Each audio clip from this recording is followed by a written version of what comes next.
Somos los estudiantes de la Universidad Oriente de Veracruz, en la licenciatura de Fisioterapia, de segundo semestre, Grupo B.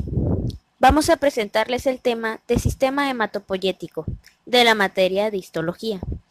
Nuestro equipo está conformado por Jesús Alexis Alcocer Bonilla, Litsi Brigitte Cavazos López, Ixchel Mosqueda Lagunes, Ilse Valeria Munive Juárez, Milagros Arabia García y una servidora, Rebeca Cervantes Moctezuma.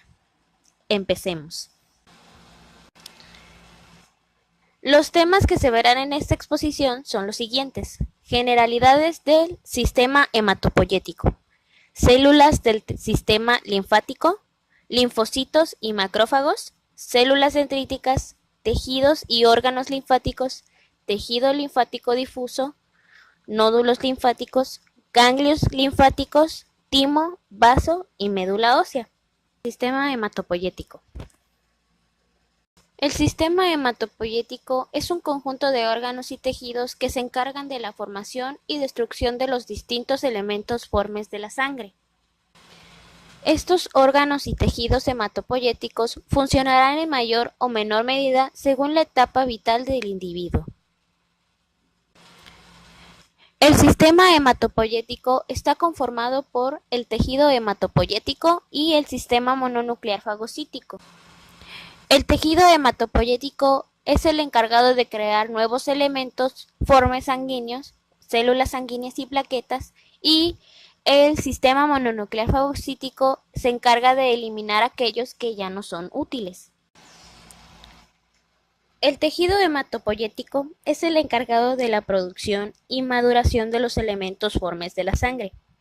Este tejido se divide en dos tipos: el tejido hematopoyético mieloide y el tejido hematopoyético linfoide, que a su vez se subdivide en primarios y secundarios.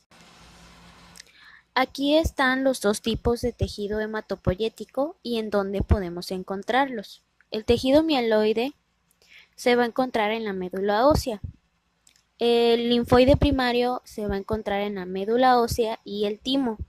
Y el linfoide secundario se va a encontrar en el vaso, en los ganglios linfáticos, en el MALT, que es el tejido linfoide asociado a mucosas, y los nódulos linfoides de la médula ósea. El tejido mieloide está conformado por la médula ósea. Se localiza dentro del hueso esponjoso y este se va a encargar de la producción y maduración de eritrocitos, neutrófilos, eosinófilos, monocitos, basófilos y plaquetas. En esta imagen aquí está explicada dónde se puede encontrar este tejido mieloide y que nos va a dar como resultado las células sanguíneas, los glóbulos rojos, los glóbulos blancos y sus plaquetas. El tejido linfoide se divide en tejido linfoide primario y secundario. Este va a ser el encargado de producir y madurar los linfocitos. Los órganos linfoides primarios son la médula ósea y el timo. En ellos se va a producir la linfopoiesis. Los linfocitos B se van a ir formando en la médula ósea y van a madurar ahí. Y en cambio los linfocitos T van a madurar en el timo. Los órganos linfoides secundarios van a ser aquellos en los cuales los linfocitos van a proseguir su maduración y diferenciación tras haber entrado en contacto con el antígeno. Estos órganos van a ser los nódulos linfoides de la médula ósea, el vaso, los ganglios linfáticos y el tejido linfoide asociado a mucosas, que son amígdalas, adenoides, placas de Peyer y apéndice. En esta diapositiva podemos ver los cortes histológicos de una amígdala palatina, las placas de Peyer, BALT, que es el tejido linfoide asociado a los bronquios, el SALT, que es el tejido linfoide asociado al intestino y el apéndice. BALT y SALT están dentro de MALT, que son los tejidos linfoides asociados a las mucosas. El sistema mononuclear fagocítico va a ser el encargado de eliminar los elementos formes sanguíneos que ya no son útiles. Además, también tiene funciones inmunológicas. Se encuentra distribuido por todo el organismo en los espacios intra y extravascular.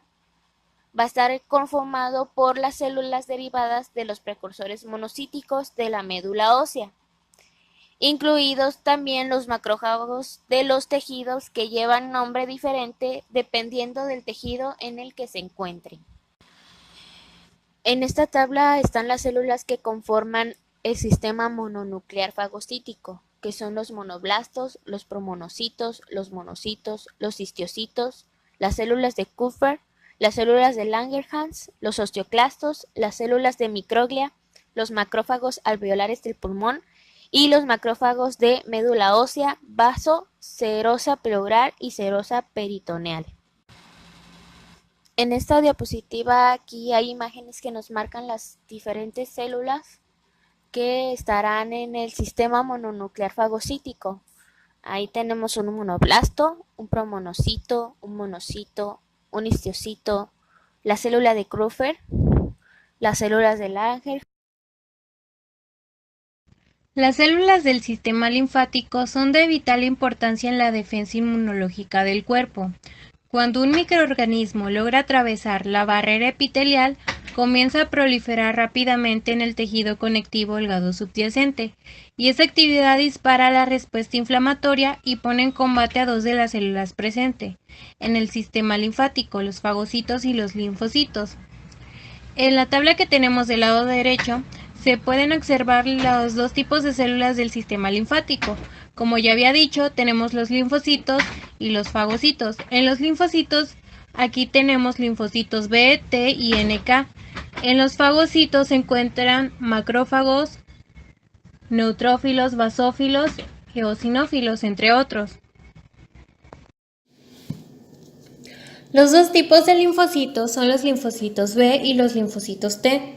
Los linfocitos B elaboran anticuerpos y los linfocitos T ayudan a destruir las células tumorales y a controlar las respuestas inmunitarias. Un linfocito es un tipo de glóbulo blanco.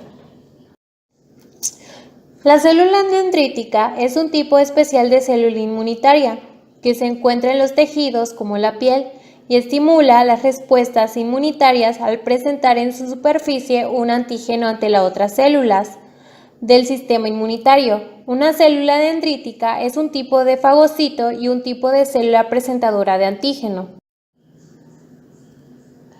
El fagocito es un tipo de célula inmunitaria que puede rodear y destruir microorganismos, ingerir material extraño y eliminar células muertas.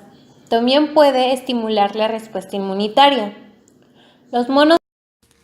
Los linfocitos son células que forman parte del grupo de los glóbulos blancos, quienes se encargan de proteger y cuidar el sistema inmune de cualquier enemigo invasor, ya sean infecciones, virus, hongos, bacterias o hasta parásitos. Crean respuesta inmunitaria ante cualquier microorganismo que ataque el sistema de los linfocitos. Conforman un total de 20 y 40% de total de glóbulos blancos, que están presentes en el torrente sanguíneo. Son de clase de agranulocitos. Los linfocitos son células vitales capaces de detectar al enemigo invasor, buscarlo y adherirse a él para luego desecharlo al sistema inmune, de tal manera que nuestro organismo no sufra mayores reacciones ante estos.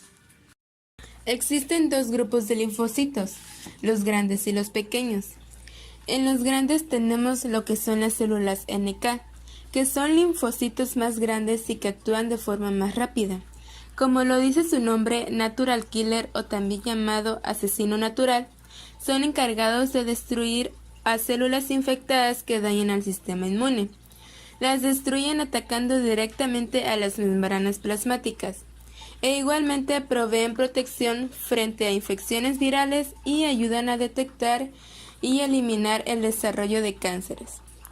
Para diferenciar las células sanas de aquellas que tienen que eliminar, estas células tienen un sistema de reconocimiento a través de sus receptores de activación e inhibición.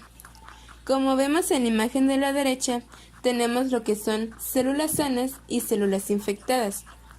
En las células sanas, el receptor se une a una molécula de clase 1 de complejo principal de histocompatibilidad, o sea, la MHC1, De esta manera, las células NK las reconocen y no las atacan.